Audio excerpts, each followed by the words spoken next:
In today's video, we are going to do a little match preview for the Chelsea versus Manchester United game at Stamford Bridge. This is a fixture we haven't actually won at Stamford Bridge since 2017. Of course, we beat them in the 2018 FA Cup final where Hazard scored that penalty, but that, of course, was at Wembley. So we haven't beaten them at Stamford Bridge since 2017. So this is a must-win game. With the form they're in, similar to us, we've just been so shaky lately. I think this one is really going to be one of those end-to-end, just who's going to make more mistakes, who is going to be more open in transition, because both teams like to attack in transition. The likes of Rashford, Garnacho on the break, even Højlund, who I think could give us a few problems. And then for us, it will be the same. It will be, can we get the ball into Gallagher in the space? We've seen a lot this season that Manchester United have left that gap in between the midfield and defence. So can we get the likes of Palmer, Gallagher on the ball in there, Jackson maybe dropping in? So there'll be some opportunities in that game. I do really think it will be end-to-end, and I'm just hoping that we can come out on top. Maybe even like a little 2-1 win. But let's get into my team. So in goal today, I've gone for Petrovic. Again, I think it's pretty self-explanatory at this point. I think he is the first-team goalkeeper. I think he is the number one choice, and I think that Sanchez starts the cup games now. So I think Petrovic comes in and he starts in goal. Pretty self-explanatory. Then at left-back, I've gone Cucurella. I don't think Chilwell will be ready. Pretty sure Poch may have said in his presser Chilwell is ill as well, so I don't think he's going to be even in the squad. Then I've gone Badiashile and Disasi. I'm not overly keen on this partnership. I think their tendencies don't really match. I think Disasi is very erratic, steps up quite a lot. Badiashile does the opposite. He sort of holds back, which can mean at times that there's a big gap between them to exploit. But I think this is similar with Thiago Silva, where his legs don't allow for it as much. Just as he's getting a bit older, he's not as aggressive in the press. So again, if Disasi oversteps, Silva's still leaving that gap. So I think at least with Badiashile, you have the physicality for him to at least do that if it need be. Whereas with Thiago Silva, I don't think it's a mentality thing. I think it's more of just a physical nature of his game as he is right now, getting to the end of his career. So that's how I would see that back line. Not overly keen on it, but I think that's how we'll start. And then Gusto at right back. So Gusto, obviously, he's in training. Poch said he should be ready for the game. And I think this is such a big game now for chasing Europe. Every game now is huge. Should have beaten Burnley, didn't. So now we need to just win these games. So Gusto has to start. He's one of our most important players. And I also think that right-hand side, well, that left-hand side for Manchester United, but that right-hand side for Chelsea, Gusto and Palmer are going to be huge for us trying to get something out of this game. So for me, Gusto starts at right back. Enzo Caicedo in the pivot. I'm not even going to go over it. I think that I get my things. I say a lot about this too, and people will have a go at me. People will not agree, but I think they're both absolute class. I think you just need to keep putting them in there, and eventually it's going to keep ticking.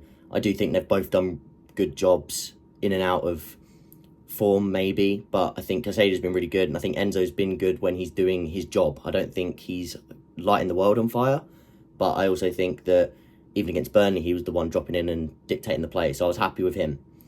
We're going to go Gallagher in the 10. I do think his running power will be needed in this game. It's going to be a lot of defensive and attacking transitions. Like I said, end-to-end.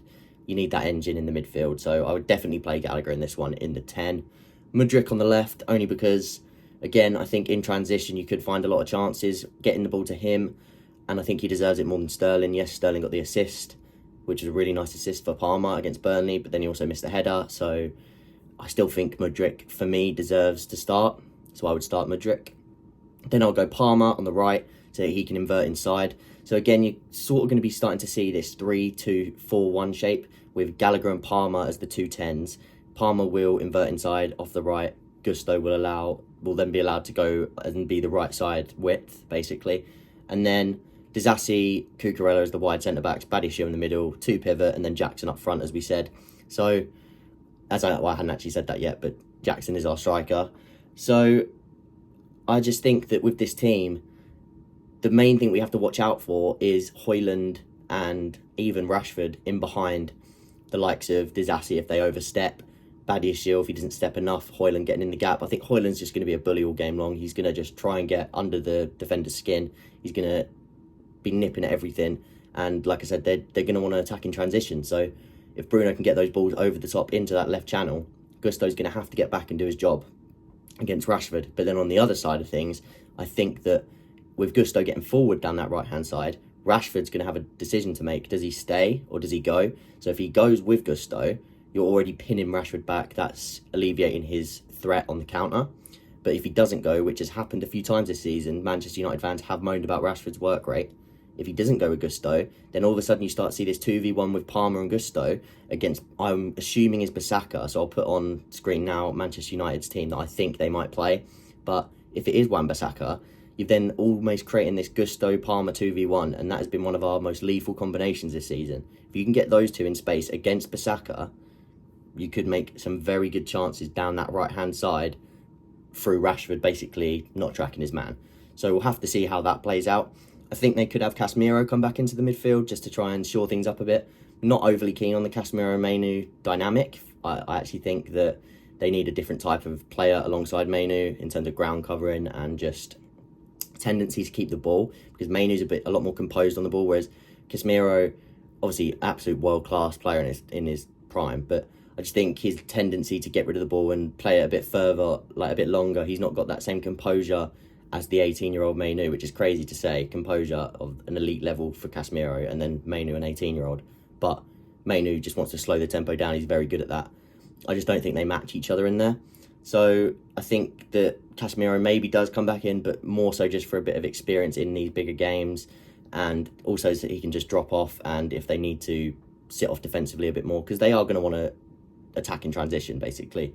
We both do. So I'm kind of intrigued to see who holds more possession. I think we should just because we've got Enzo and Caicedo, who are more naturally controlling type players. So they, even if Pochettino wants us to play quick, they will sometimes put their foot on the ball and dictate a little bit. We've not seen it enough, but they do start to do it a bit. Whereas with Man U, they are very much get the ball forward as quick as possible, out wide, and attack. They don't sustain attacks, but they want to attack quick. So that's basically what I think this game is going to entail. If you keep noticing that I'm looking over here, it's because I've got the tactics board on my right on screen so that I can remember the teams that I've put out and a few little bits. Basically, the Palmer and Gusto duo, which I've circled, and I'll put that on screen now as well. So, as I said, I think that's the team we're going to go for. Let me know your predictions down below. Let me know what team you would start to face Manchester United, and keep an eye out as I've got a title predictions video, I guess I could call it, but I've got a few content creators from each of Arsenal, City and Liverpool to let us know what they think the title will be like at the end of the season, that title run-in, who will win it, who will be the most important players, what are their toughest fixtures. We're going to chat about all of that, so look out for that video. And as I said, let's hope Chelsea get the win. I'm going 2-1 Chelsea. Who knows though, because we haven't beaten them since 2017.